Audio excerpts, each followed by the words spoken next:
Hello everyone, this is Savita Chauhan. Welcome to Sunshine classes. इस video में student हम discuss करेंगे civics chapter first, what is democracy, why democracy, class ninth.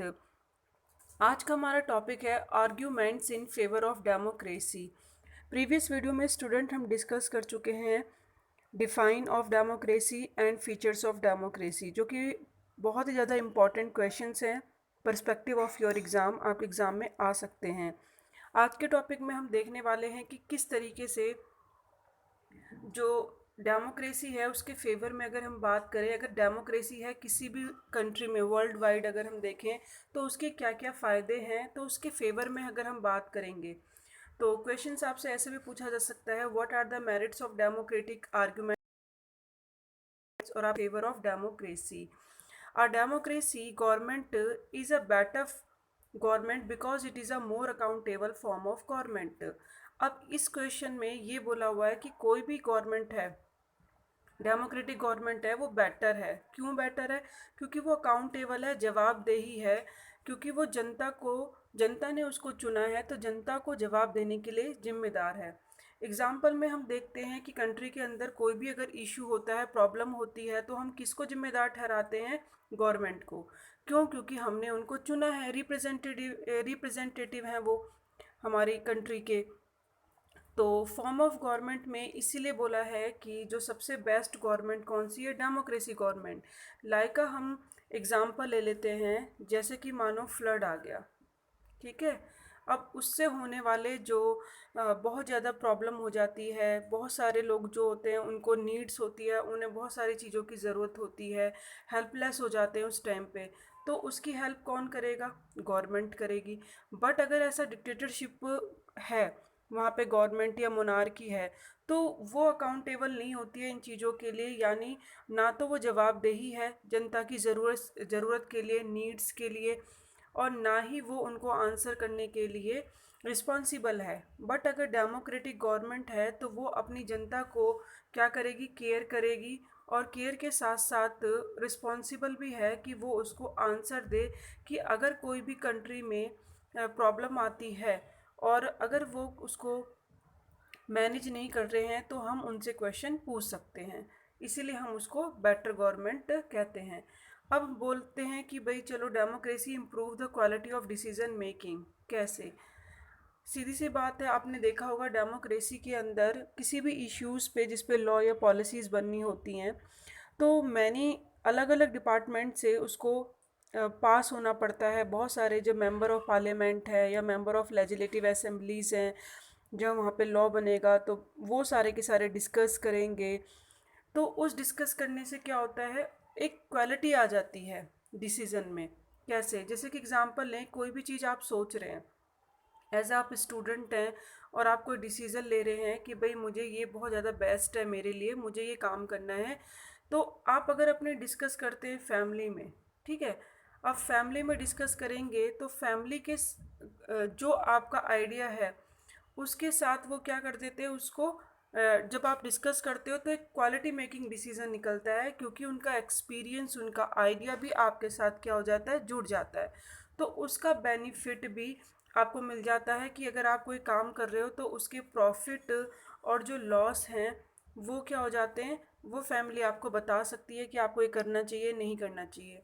ऐसे ही democracy के अंदर जो बहुत सारे डिपार्टमेंट से कोई भी आइडिया निकलता है और उस इशू पे डिस्कस होती है प्लान पे, तो अगर उसके कुछ नेगेटिव इम्पैक्ट हैं तो उसको क्या कर दिया जाता है? हाईलाइट किया जाता है कि इसके ये भी इम्पैक्ट हो सकते हैं, इसलिए ये नहीं करना चाहिए, और अगर ये अच्छा है तो करना चाहिए। तो उससे एक क्वालिटी मेकिंग डिसीजन निकलता है। Democracy provides a method to deal with differences and conflicts. That means अगर डेमोक्रेसी है तो उसमें एक ऐसा मेथड प्रोवाइड होता है जिससे कि आप डील कर सकते हैं डिफरेंसेस से और कॉन्फ्लिक्ट से। सीधी सी बात है कि एक हमारी कंट्री है, जैसे कि हमारी कंट्री है, उसमें आप देखेंगे अलग अलग लैंग्वेज के बेस पे जो स्टेट्स हैं, इतनी ज़्यादा डाइवर्सिटी पाई जाती है, तो उसको अकोमोडेट करने का काम कौन कर सकता है? डेमोक्रेसी ही कर सकती है। क्योंकि डेमोक्रेसी के अंदर जो गवर्नमेंट होगी वो सबके बारे में सोचेगी। अगर कोई कॉन्फ्लिक्ट हो जाता है आपस में तो किस तरीके से डिसीजन लेना है। बट अगर डिक्टेटरशिप या मोनार्की होगी वो तो अपने अपने के इस बारे में सोचेगी, वो थोड़ी सबके बारे में सोचेगी। तो ये डिफरेंस है। Democracy enhances the dignity of citizen. अब जो डेमोक्रेसी है वो क्या करता है, सिटीजन की डिग्निटी को इंक्रीज करता है, बढ़ाता है। क्योंकि आपने देखा होगा अगर कोई भी इश्यू है या फिर प्लान है अगर बन रहा है तो क्या किया जाता है, जो सिटीज़न होते हैं वहाँ से उनसे क्या लिया जाता है, ओपिनियन पूछी जाती है उनसे। डिसीजन मेकिंग में क्या होता है कि भाई ये प्रोसेस है तो उसको क्या किया जाता है, डिस्कस किया जाता है, जिससे कि एक अच्छा आंसर उनको मिल सकता है। बट यहाँ पे ये भी है कि जो राइट्स हैं, फंडामेंटल राइट्स हैं, जैसे कि तो डेमोक्रेसी के अंदर जो फंडामेंटल राइट्स हैं, जैसे कि हम पॉलिटिकल इक्वलिटी की बात करें, वोट की, तो उसमें ये नहीं देखा जाएगा कि आप रिच हैं या फिर पुअर हो या फिर पढ़े लिखे हो या पढ़े लिखे नहीं हो। तो इससे क्या होता है, डिग्निटी यानी आपको जब इक्वल राइट्स मिल रहा है, ठीक है, पॉलिटिकल इक्वल राइट्स मिल रहा है, तो दैट मीन्स आपकी डिग्निटी, आपकी गरिमा बनाए रखी जाती है। किस में, डेमोक्रेसी में। यानी आपको भी इम्पोर्टेंट दी जा रही है, वैल्यू दी जा रही है।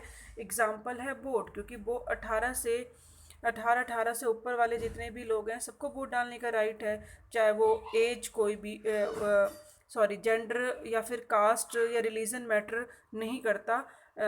इसके बेस पे ये नहीं डिसाइड होता कि आप वोट देंगे या आप देंगे, यानी सबको ही वोट डालने का अधिकार है। तो यूनिवर्स फ्रेंचाइज वाला जो सिस्टम है वो फॉलो किया जाता है। It is a better than other form of government because it's allow us to correct its own mistake. ये दूसरी गवर्नमेंट से बेटर है क्योंकि इसमें अपनी मिस्टेक को क्या किया जा सकता है, करेक्ट किया जा सकता है। कैसे करेक्ट किया जा सकता है, अगर आपने अभी जो कोई गवर्नमेंट बनाई है और उसकी पॉलिसीज़ अगर आपको समझ नहीं आई हैं तो आप क्या कर सकते हो, उस लीडर को चेंज कर सकते हो। आपके पास ऑप्शन है, नेक्स्ट इलेक्शन में आप उसको मत चुनना। तो यहाँ पे जो अगर आप कोई मिस्टेक कर भी देते हो लीडर को चुनने में, तो उसको ठीक किया जा सकता है, यानी अपनी मिस्टेक को आप ठीक कर सकते हैं। और लास्ट में आप एक ये भी इसमें ऐड कर सकते हैं, जो ऑर्डिनरी पीपल होते हैं don't know what is good. जो सिंपल लोग होते हैं, साधारण लोग होते हैं, आम लोग होते हैं, जनता होती है, उनको नहीं पता होता कि उनके लिए बेटर क्या है। ठीक है, अगर हम देखें तो उनको नहीं पता कि बेटर क्या है हमारे लिए। वो नहीं जानते कि उनके लिए कौन गुड है लीडर और कौन नहीं है। ठीक है, कौन गुड लीडर है और कौन नहीं है उन्हें नहीं पता। मोस्टली आपने देखा होगा इलेक्शन के टाइम पे जो मनी पावर होती है वो यूज़ की जाती है, यानी पैसे दे के वोट जो है वो ले लिए जाते हैं। और वो ऐसे कौन लोग होते हैं जो इनकी बातों में आ जाते हैं, जो इलिटरेट पर्सन होते हैं, जिनको नॉलेज नहीं होती है, जिनको पता नहीं होता है कि उनके लिए सही क्या है गलत क्या है। बस वो बातों में आके वोट डाल देते हैं और अपने लीडर को वो चुन लेते हैं, और जबकि उन्हें पता नहीं है क्या बेस्ट है। तो इस ऑप्शन पे हमें हम ये कह सकते हैं, they should not decide anything. यानी वो ऐसे लोग कोई भी डिसाइड नहीं कर सकते हैं, तो उनको वोट डालने का अधिकार नहीं होना चाहिए। बहुत सारी कंट्री में ऐसा माना जाता है, या पहले की जो ग्रीक सिविलाइजेशन है उसमें ऐसा बोला जाता था कि जो वोट है सिर्फ ऐसे पर्सन को दिया जाना चाहिए, ऐसे लोगों को अलाउ करना चाहिए जो थोड़े से मतलब एजुकेटेड हैं, इंटेलिजेंट हैं, जो कि उनको पता हो कि उनके लिए कौन सी गवर्नमेंट बेस्ट है।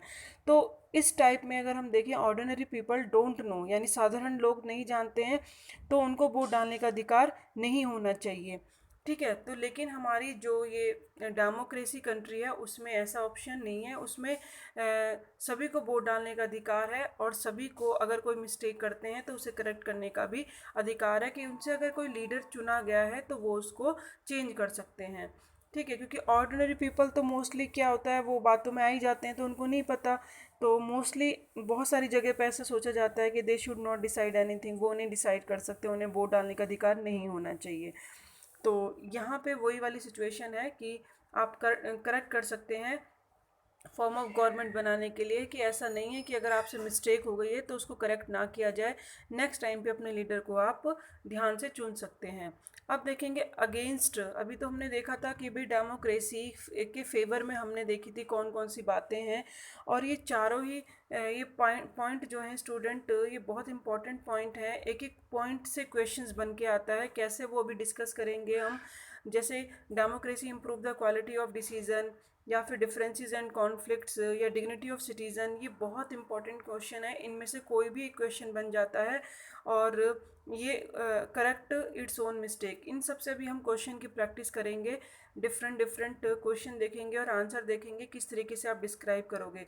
तो एक डायरेक्टली क्वेश्चन ये पूछा जा सकता है फेवर का, और इसी के जितने भी पॉइंट्स हैं उस बीच में से कोई भी एक लाइन का क्वेश्चन बना के आपसे पूछा जा सकता है।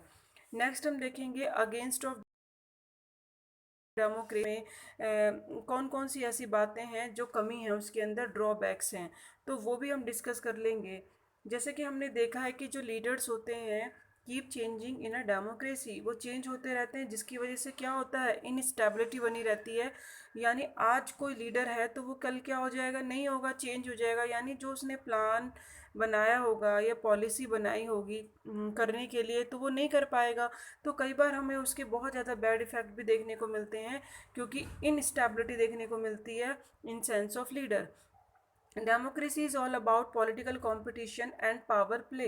अगर हम देखें डेमोक्रेसी के अंदर जितना कंपटीशन है सिर्फ एक पावर प्ले है, नो स्कोप ऑफ मॉरलिटी, यानी अपने आप को बेस्ट दिखाने के लिए तो आप देखेंगे कोई भी किसी हद तक जा सकता है अपनी सीट को बनाए रखने के लिए, जो मोस्टली लीडर्स होते हैं, और मोरलिटी का तो उनका कोई लेना देना ही नहीं होता। इतना कंपटीशन हो जाता है कि वो उस पोजीशन को बनाए रखने के लिए ये नहीं सोचते कि सही क्या है गलत क्या है। और जितने भी मोस्टली डिसीज़न होते हैं वो जनता से ज़्यादा पहले अपने फेवर में लेने की कोशिश करते हैं कि उनके लिए फेवर में कौन सी चीज़ है। So many people have to be consulted in a democracy that is lead to delays। जैसे कि हमने फेवर में देखा था कि ठीक है, कंसल्ट करने से क्या होता है, क्वालिटी बढ़ जाती है। हमने देखा था ना कि क्वालिटी एक उस डिसीजन में आ जाती है, तो वो तो अच्छा है। बट अब हम यहाँ पे क्या देख रहे हैं कि वो तो अच्छा है, ठीक है, क्वालिटी आ जाती है, बट यहाँ पे एक नेगेटिव पॉइंट है कि डिले भी हो जाता है। यानी जब बहुत सारे डिपार्टमेंट से कोई प्लान है जिसको इश्यू होना है, तो वो क्या हो जाता है, डिले, क्योंकि उसको इतनी बाउंड्रीज को क्रॉस करके निकल के जाना है। तो इससे अगर कोई हम एडवांस डिसीजन लेना चाहते हैं तो वो नहीं ले सकते हैं, उसमें बहुत देरी लग जाती है। कई बार अच्छे काम को करने में भी बहुत टाइम लग जाता है। Elected leaders do not know the best interest of the people. कई बार क्या होते हैं, जैसे कि फैमिली बैकग्राउंड में आप देखेंगे कि आज एक कोई नेता है, फिर उसका बेटा आ जाता है, फिर उसका बेटा आ जाता है उस पोजीशन पे, चाहे वो उसके लायक हो या ना हो, यानी उसका इंटरेस्ट हो या ना हो, और उसे पता भी नहीं है कि लोगों की क्या रिक्वायरमेंट्स हैं और उनके लिए कैसे काम करना है, बट वो इलेक्टेड लीडर बन जाता है क्योंकि उसकी जो फैमिली बैकग्राउंड है वो उसी से बिलोंग करता है। तो कई बार वो ऐसे लीड कर जाता है बैड डिसीजन जो कि जनता के लिए सही नहीं होते हैं। तो यहाँ पे ये वाला भी पॉइंट है जो कि एक बैड डिसीजन देता है डेमोक्रेसी के अंदर। डेमोक्रेसी में आपको पता ही है करप्शन जो है बहुत ज़्यादा है। और अगर हम इलेक्ट्रल कंपटीशन के बेस पे देखें तो वो बहुत ज़्यादा करता है बिलोंग, क्योंकि इलेक्शन के अंदर आपने देखा होगा जैसे कि वोट खरीदने के लिए डर्टी ट्रिक्स यूज़ की जाती हैं। जैसे कि हमने पीआरआई में देखा था, मैक्सिको का एग्जांपल देखा था, उनकी जो पार्टी है वो किस तरीके से डर्टी ट्रिक्स अप्लाई करती है अपने आप को पॉलिटिक्स में बनाने के लिए, और मिस यूज़ करते हैं मीडिया का, और मीडिया के थ्रू मीडिया को कंट्रोल करना और अब इन्फ्लुएंस डालना रॉन्ग तरीके से। तो ये जो पॉलिटिकल कंपटीशन होता है जिसकी वजह से क्या होता है, सीधा सीधा करप्शन बढ़ जाता है, और इतना ज़्यादा करप्शन बढ़ जाता है कि वो उस कंट्री के लिए बहुत ज़्यादा नेगेटिव हो जाता है। तो डेमोक्रेसी में हमने देखा किस तरीके से नेगेटिव पॉइंट है, and ordinary people don't know what is good for them. और साधारण लोग तो जानते ही नहीं उनके लिए क्या सही है क्या गलत है, they should not decide anything. और वो नहीं जानते कि उनके लिए सही क्या है। क्योंकि आपने देखा होगा जो इलिटरेट पर्सन हैं, जैसे लाइका आदिवासी हैं, या फिर जो बहुत ही ज़्यादा विलेजेस में रहते हैं जिन्हें नॉलेज नहीं है कि क्या सही है क्या गलत है, तो जब उनको कुछ पैसे देके भी जो इलेक्शन के टाइम पे क्या होता है कि उनसे वोट ले लिए जाते हैं।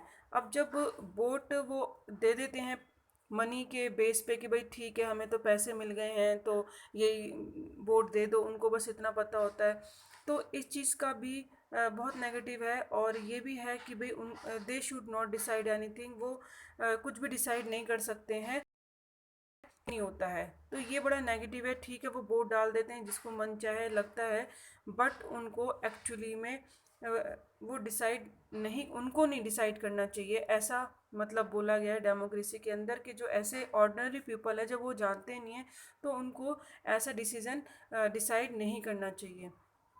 तो ये क्या है, ये एक नेगेटिव पॉइंट हमने पढ़े हैं। अगर हम देखें स्टूडेंट, तो उसी के बिहाफ पे भी हमने देखा है कि अब हमें पता तो चल गया कि डेमोक्रेटिक कंट्री और नॉन डेमोक्रेटिक कंट्री क्या है, लेकिन अगर थोड़ा सा डिफरेंस पढ़ लेंगे तो बेटर है। आप देखेंगे डेमोक्रेसी कंट्री जो है, आप उसमें हमें राइट टू वोट यानी वोट डालने का अधिकार होता है एडल्ट सिटीजन को, यानी 18 एबव जो है, 18 और 18 एबव जितने भी एडल्ट हैं। और ईच वोट वन वैल्यू, यानी उनकी वोट की वैल्यू होती है और उनको काउंट किया जाता है। Free and fair election are held, यहाँ पे इलेक्शन फ्री एंड फेयर होते हैं, क्योंकि अगर आज कोई पार्टी है तो सीधी सी बात है वो पोजीशन अपनी लूज़ भी करेगी कल, क्योंकि अगर ऐसा नहीं होता तो एक ही पार्टी अभी तक बनी होती है इंडिपेंडेंस से 1947 से, बट आपने देखा होगा पार्टी चेंज होती रहती है।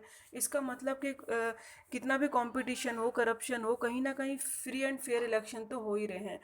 बट नॉन डेमोक्रेसी कंट्री में देखें तो कोई चॉइस ही नहीं होती है, एक ही पर्सन होता है, उसी को आपको सिलेक्ट करना होता है। तो उसमें आप फ्री एंड फेयर इलेक्शन क्या बोलोगे, या फिर क्या अपॉर्चुनिटी बोलोगे। रूलर जो है not elected by the people, rulers जो है वो इलेक्टेड पर्सन नहीं होता पहली बात तो, यानी जनता नहीं भी चाहती है तो भी वो तो उस पोजीशन पे आएगा ही आएगा। The ruler have unlimited power, और रूलर के पास अनलिमिटेड पावर होती है, वो कुछ भी कर सकता है और अपने फेवर में डिसीजन लेने के लिए किसी भी लिमिट तक जा सकता है। अब हम देखेंगे स्टूडेंट किस तरीके से जो वन बाय वन क्वेश्चंस हैं उसको हम डिस्कस करेंगे। जो भी हमने देखा था फेवर वाला, तो उसके अकॉर्डिंग हम डिस्कस करने वाले हैं।